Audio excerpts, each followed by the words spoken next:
Good day, property seekers. I am Bida Alves from KNL Covenant Marketing.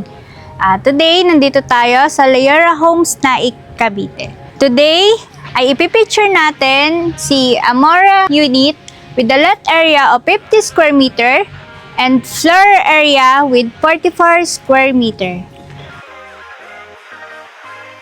At ngayon, papasokin natin ang dress-up model unit. So, tara!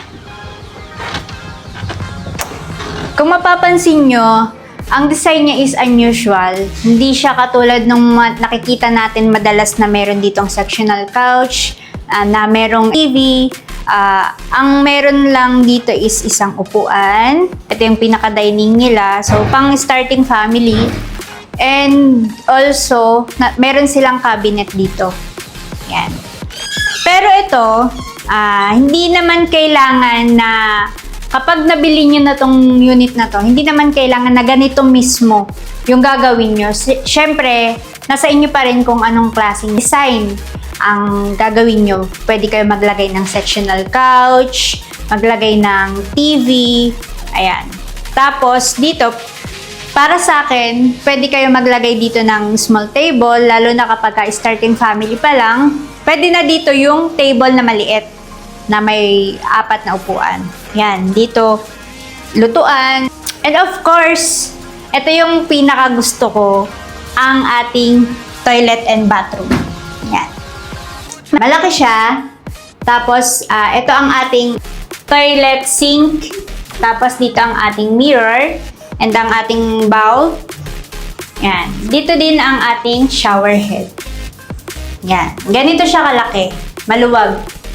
On this side, andito ang ating inverter, solar transmitter, and good thing nun, kasama na siya sa binayaran natin. Meron tayong 2 solar panels. Ang ganda ng curtain nila. Pansyala. Yan.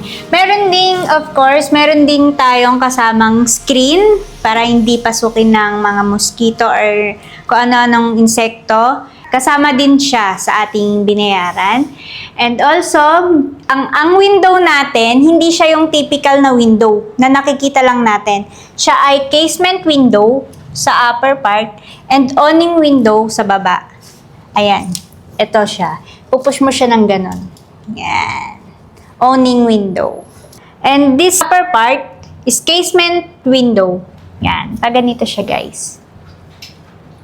Yan. Ganda yung open niya.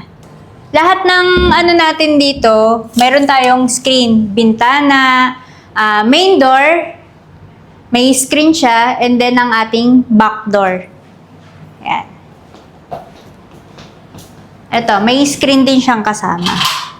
And dito naman sa part na to, ito naman ang, pwede naman natin siyang gamiting laundry area. Hindi rin siyang dirty kitchen. Kasi meron tayo ditong sink. Yan. And kung mapapansin nyo, doon sa may part na yon, kung mapapansin nyo, yung 2 nating water tank, kasama din yan sa binayaran natin. Yung isa, nakarekta siya sa bubong. Yung water niya, yun yung pwede nyong magamit, nakadirekta sa flush ng ating toilet, na pwede natin siya magamit. Kaya mas makakatipid tayo sa water natin. And tingnan naman natin yung second floor, yung mga rooms natin doon.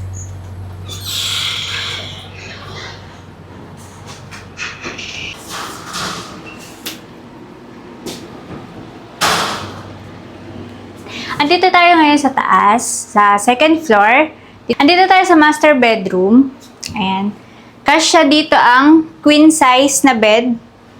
Ayan. And dito sa part na to, may nakaabang na siya na hole for window type air condition. Yan. Ito na din yung socket for aircon. Yan. And ito yung sinasabi ko sa inyo na may screen din. Yung sa may taas niya na window. Ganun din, same din. Casement window sa taas and awning window sa baba. Dito sa side na to, pwede dito ang cabinet para sa ating mga clothes. And pwede ka rin maglagay dito ng table kung ikaw ay work from home. Dito naman tayo sa kabilang side. Ang ating second bedroom.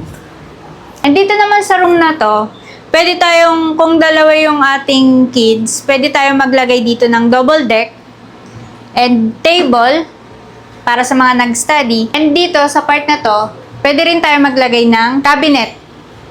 Yan. And also, meron din tayong nakaabang na hole para sa ating window type air condition.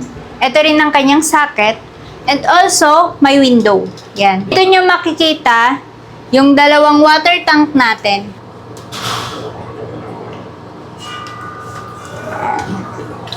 And also, meron ding kasamang screen yung kanyang window. Price starts at 12K monthly and this unit is loanable through Pag-ibig up to 30 years. For more information and details, ipa-flash po namin ang aming contact number and email address sa screen na to. So, what are you waiting for? Avail na! See you on our tripping. Book now!